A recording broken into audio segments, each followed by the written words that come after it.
Alright guys, in this particular problem, we're going to have to use our knowledge of both calculus and derivatives in order to figure out the answer to this problem.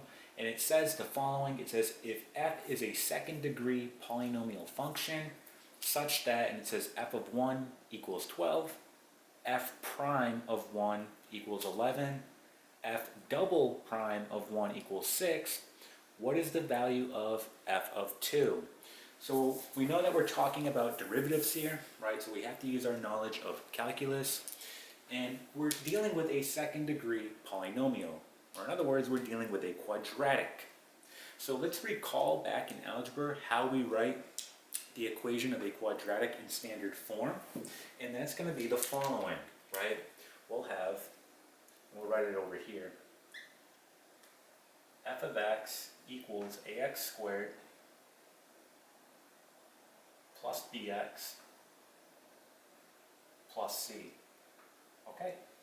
And now since we're dealing with derivatives here, if I were to take the first derivative of this function here, what would I get? Right? Well, I'd get the following. So I'd say f prime is going to equal, and this would become 2ax plus b. And then if I were to take the second derivative, what would that be? Well, I'd get f double prime equal to 2a. Okay? And we're going to use this information here in order to solve this problem, right? We kind of have to work in reverse here. So it tells us the following. It tells us that f double prime of 1 equals 6, right? So f double prime of 1 equals 6. So what I can do here is the following. It says f double prime of 1 is equal to 6, right? So if I simply just take this value, I have 6 equal to 2a.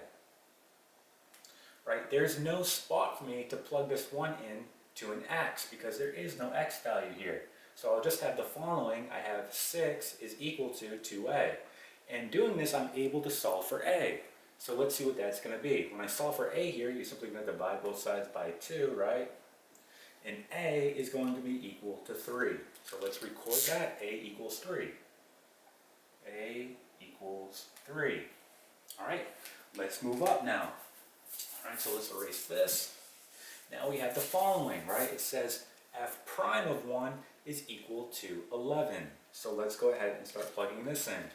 So we have f prime of 1 equal to 11. All right, so how I'm going to write this out is the following. I'm going to have 11 equals, and I'm looking at this right here, 2 times a, which I know is 3. X, in this case, is going to be 1, right? Wherever I see an x, I'm plugging in this 1. Right? And then I have plus b.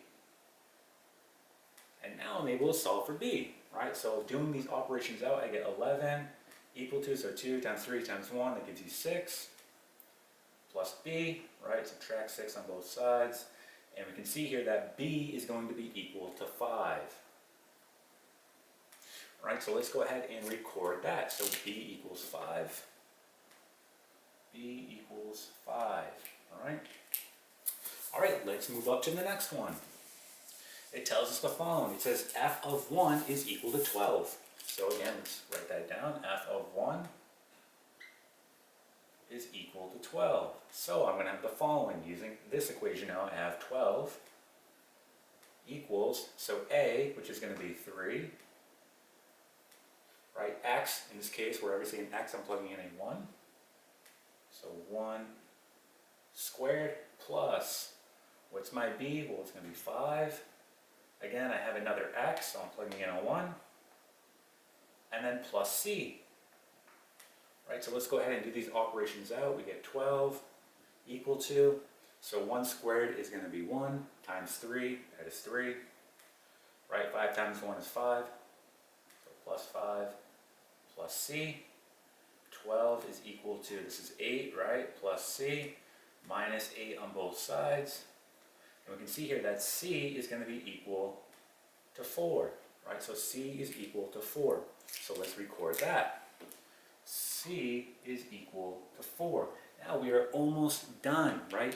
What we want to do now is we want to write the original polynomial function. And we can do that because we have these missing values now. So let's erase this. So we're going to say the following here. We're going to say f of x, right? We're writing out the original polynomial function and using our equation for a quadratic in standard form. We're going to do that. So we know a is 3, so we have 3x squared. Right? We know b is 5, so plus 5x. Okay. And we know c is 4, so plus 4. So now we can finally answer, okay, the question that they're asking us. And it's saying, what is the value of f of 2? So now that we have our original polynomial function, right, we're going to go ahead and solve this. So f of 2 equals, so again, wherever I see an x, I'm plugging in a 2. I'm going to have here the following.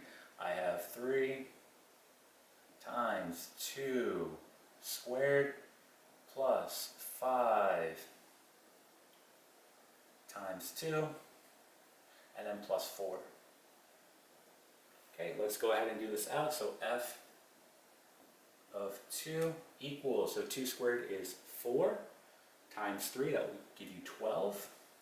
5 times 2 is 10, so plus 10, and then plus 4. So we know that 12 plus 10 is 22, plus 4, that gets us 26. So f of 2 is going to be equal to 26, and this is going to be your final answer. Okay, and that is it.